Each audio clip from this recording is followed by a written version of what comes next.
Hello, hello. Hopefully you're sitting comfortably and just want to say welcome back. Welcome back. Thank you for clicking on another video. I appreciate you guys. Okay, so as you know, advanced listening English. So, like I said, first of all, I hope you're well. I hope you're feeling good. I hope you've had a good weekend and a good week. It's nice to see you again. I've just had a cup of tea, so I feel great. I need to get a shower, I know. Lovely to see you back again. All right. So that's the niceties all done with. The weather's great. Um, and I just want you to see if you resonate or connect or understand the feeling I have about the topic today. And you've probably seen it already in the thumbnail. All right. So rap music. Right then. So get ready. Turn up that dial and tune in your ears and get ready to listen to me yabber on. Yabber on for the next, I don't know, however long we talk. All right, so rap music. Right, so in the beginning for me, there was like the late 80s. It was Salt and Pepper. Two brilliant young women in America, and you might have heard the song "Let's Talk About Sex, Baby," and another song that did really, really well called "Push It." They did, I think, 3 different albums. They did really, really well, and that was in the late 80s. Apparently, they started like in 1985 in New York City in America. Just a couple accolades they acquired. 1 million sales of their debut album. Debut, meaning their first ever. Their debut album. They got a Grammy in 1995 and, it's a Lifetime Award Grammy. What have we got here? 7 million. Biggest rap female artist of all time. So they had quite a lot of accolades, quite a lot of certificates and awards and recognition. All right, preeminent. They're well recognized. Salt and Pepper. Now that was kind of my introduction back in the late 80s to what I know now as rap. Everybody was singing it at school. I was still kind of young. It was different and interesting. Definitely different to my parents' music, which is more like Sam Cooke. Don't get me wrong, I do like Sam Cooke. And then in the 90s, a bit later on after that, I suppose, in the 90s, the next kind of rap music I was aware of was Vanilla Ice. Robert Matthew Van Winkle the Fourth. All right? So, not the fourth, sorry, that was somebody else. Robert Matthew Van Winkle, or Robert Van Winkle. Vanilla Ice. Yo, stop. Collaborate and listen. Ice is back with a brand new edition.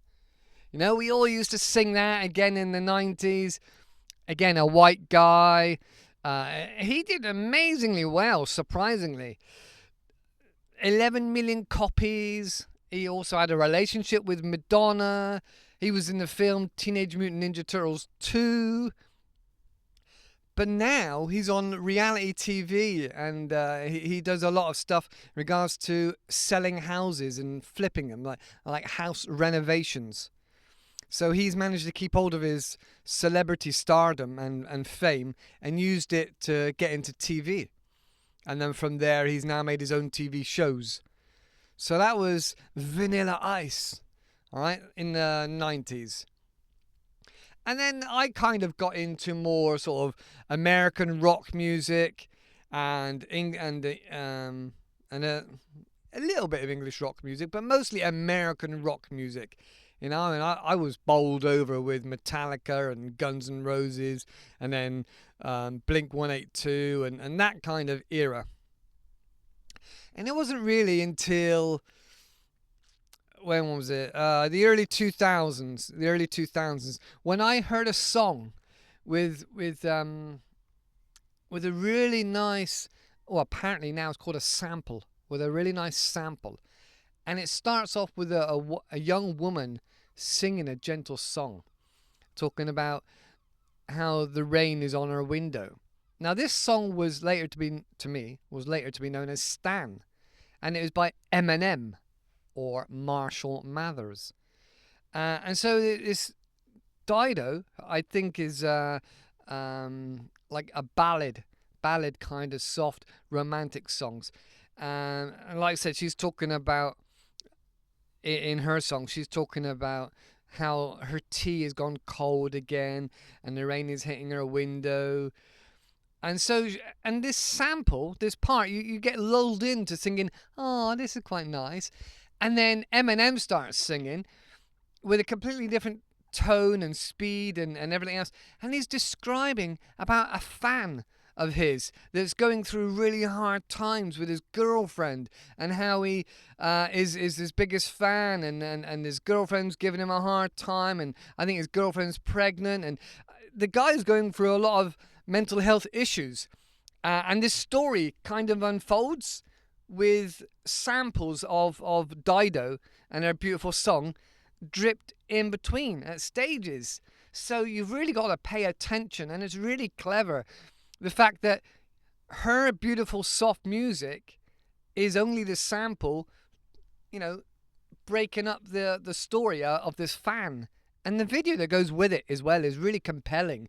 It really gets you drawn in and sucked into the storyline. And it's very, very well written.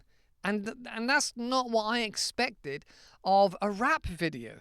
I was never really into NWA, which was Niggers with Attitude.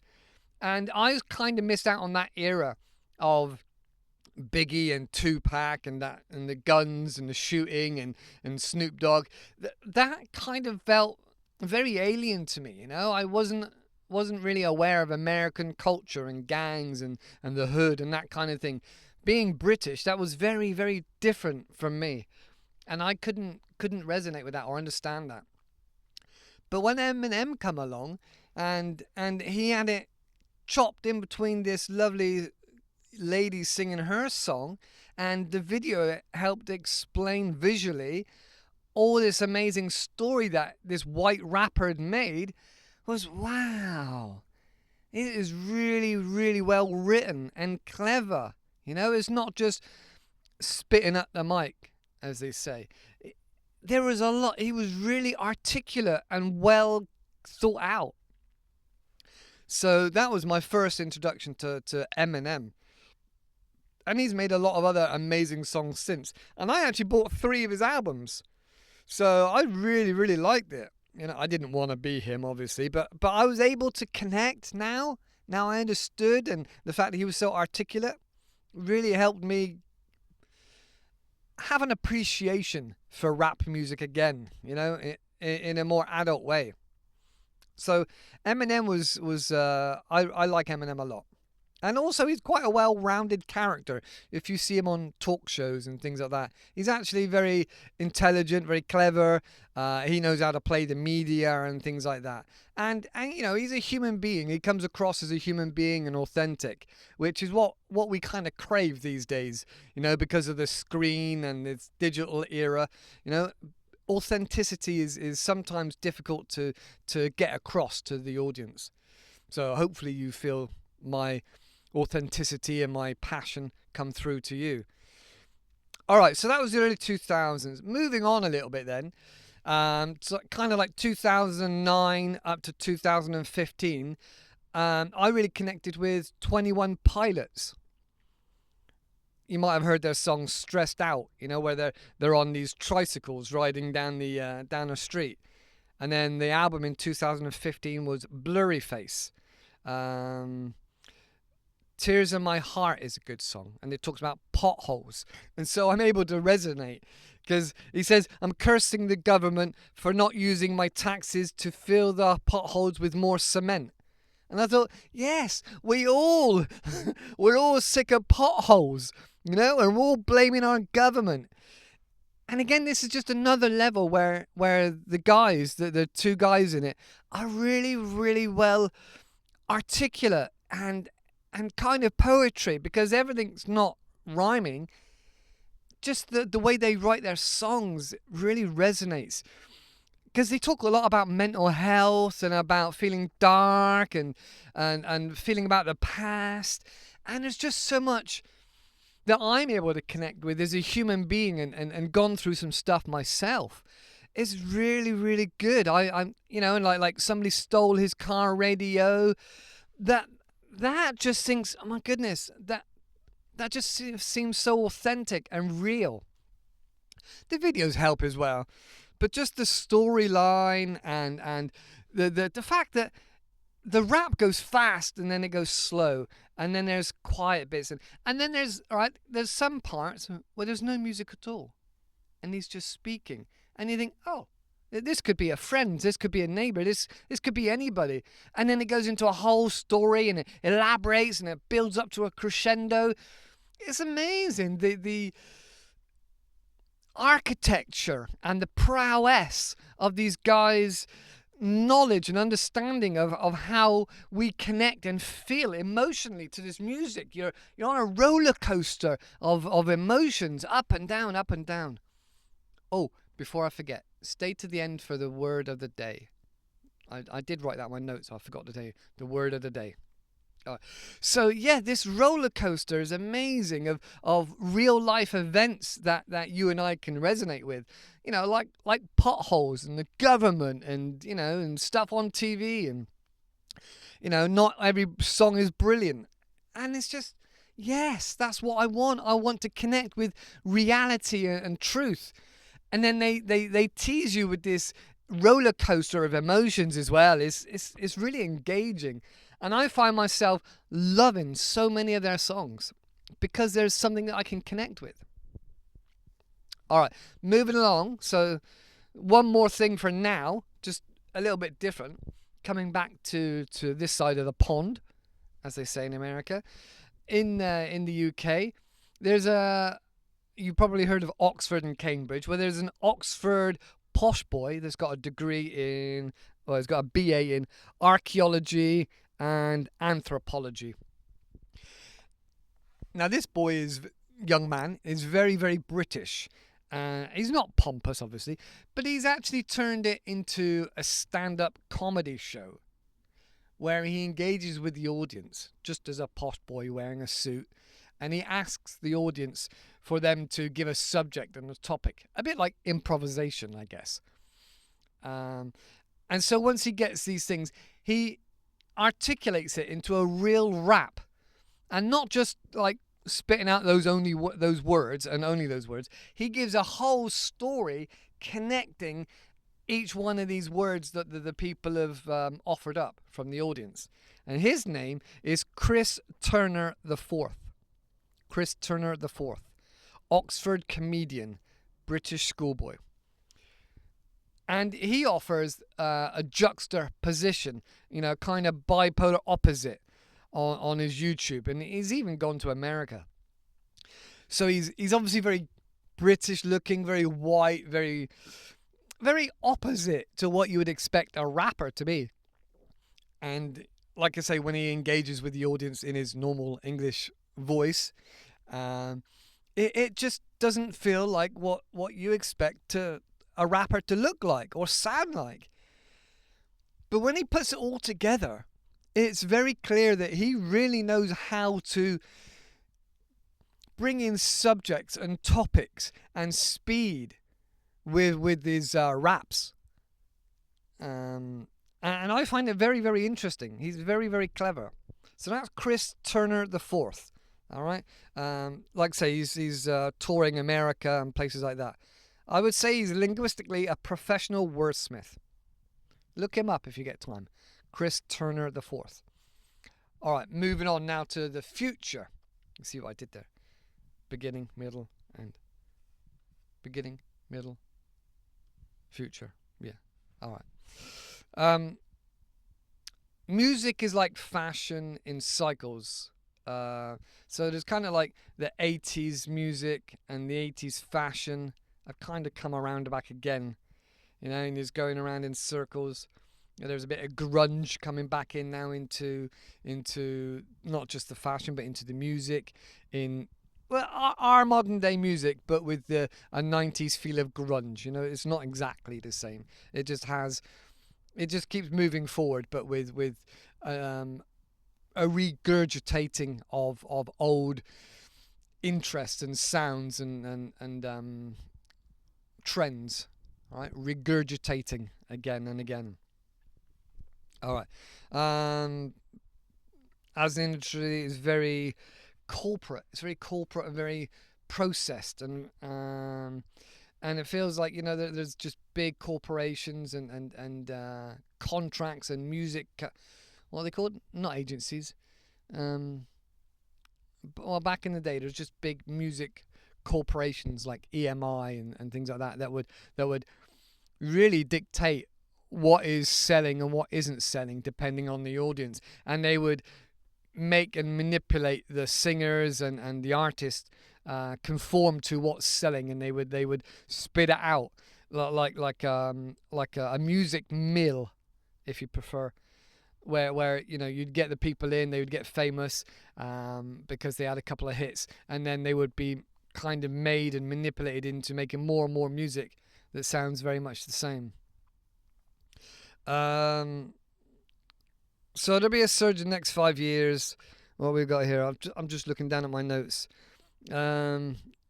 Big budget stuff. But now people are preferring a much more connected, much more authentic feeling that they're able to not necessarily know the artist directly and personally, but definitely a much more human connection. Much more human connection approach. As with YouTubers and lots of other influencers, and these fake AI influencers, there feels like there's a lot of antitrust. There's a lot of issues now, not just not trusting your government and not trusting your maybe your academic teachers, but also the music industry, or the people that are trying to connect with you digitally, YouTubers and Instagrammers. There's that real problem of getting stuck, of getting what you feel is real and not manipulated into just selling and making money for money's sake. People are now trying to connect on a human level and find their own kind of niche. Yes, that's right. That's how you pronounce it. Niche, not niche. Niche. I'm losing my trail of thought. So, connecting with people and kind of accepting the fact that not everybody loves you, not everybody's going to like you. You're not out there for the masses. You're just out there for your niche. All right? The kind of creativity that you put out is for those people that enjoy and feel connected with that style of creativity. So there's lots of different styles. That's fine. They can have their style. This is my style. This is my creativity, and I'm sharing it with you. If you like it, great. Let's connect. If you don't, then there's other people that you might prefer, which is kind of the way we're going these days. All right. Back to the roots of local authority. I said about because it's the zeitgeist of AI kind of blankets every area of industry. And we don't really want it in the music industry, where you want to feel alive and connected and human. All right, so that AI thing is not helping, because it feels like it's manipulating a false connection to make money at the end of the day, and there's just no authenticity in it, is there? So that's the problem that a lot of people are having. Hence why now there's these more intimate gigs, and you can show your appreciation with Buy Me a Coffee or Patreon and other payment methods where you can show that you're receiving value from these kind of things, and there's a lot more collaboration with the audience to bring back that real feel-good factor. So that's kind of the full loop for me, back from the 80s, the 90s, 2000, late 2000, now, and then the future. But the whole idea of music is to make your hairs on your arms stand up, or the hairs on the back of your neck stand up. Give you those goose pimples, those like, oh, that tingling sensation. Making you feel alive, making you feel connected, making you feel emotion, whether it's good or bad, but feeling. And having that, I know I keep saying that word, authenticity, that real connection with the one artist or one group of artists, all right? Forget all those others. These are the artists that make me feel alive and awake and engaged. So that's a lot of feelings and emotions all brought up together to connect and help the artist stay alive financially. So that's quite a lot. I'm still thinking about it now. Right. But what music makes you feel alive? What music makes your hairs on your arm or the back of your neck stand up? Gives you those goose pimples? Put a comment down below. What kind of music makes you feel alive? All right. Oh, and the word of the day is cacophony. Cacophony. I'm sure you can look it up, or somebody will tell you what it is in the comments below. All right, that's a new feature. I'm going to try and bring it in a word of the day, because I like words. Bit of a lexophile, I am. Right, that's it for today. I hope you now go and play and listen to some music that makes you feel alive and makes you feel awake and makes you feel engaged. All right, that's it for me. Have a good day. See you next one. Bye-bye for now.